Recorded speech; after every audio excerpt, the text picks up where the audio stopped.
অনেকদিন পর নিজেকে নিয়ে কিছু কথা লিখলাম। ধ্বংসের দিকে তাকিয়ে মুচকি হাসি দেওয়া অদ্ভুত মানুষ আমি। হয়তো আমি পাগল, হয়তো অনুভূতির ভিতরে কোনো এক গভীর অতল দুঃখ বাসা বেঁধেছে। তবুও নিজেকে জোর করে হাসাতে শিখে গেছি। যেদিন ভেতরটা একবারে ভেঙে গিয়েছিল, সেদিনও বাইরে থেকে এক চিলতে হাসি মুখে নিয়ে সবার সামনে দাঁড়িয়েছিলাম। কষ্টগুলোকে আমি বন্ধু বানিয়েছি, একাকিত্বকে আপন করে নিয়েছি। মানুষ ভাবে আমি হয়তো সুখী, শক্ত, নির্লিপ্ত, কিন্তু তারা জানে না প্রতি রাত আমার এক একটা লড়াই।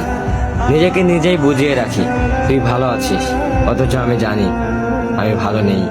ভেঙে যাচ্ছি প্রতিদিন একটু একটু করে, আর এই ধ্বংস হওয়াটাকে যেন ভালোবেসে ফেলেছি। আমি সেই মানুষ যে হার মানার আগে হাসে, কারণ জানি কান্না দেখিয়ে লাভ নেই। পৃথিবী শুধু শক্তদের মনে রাখে, দুর্বলদের নয়। তাই আমি অদ্ভুত, আমি অনুভূতির আগুনে পুড়ে যাওয়া নীরব যোদ্ধা। আমার জীবন কোনো সুখের গল্প নয়, এটা নিঃশব্দ বিপ্লব, যেখানে হাসির আড়ালে লুকানো থাকে হাজারো না বলা কথা, ভাঙা স্বপ্ন, হারিয়ে যাওয়া আমি।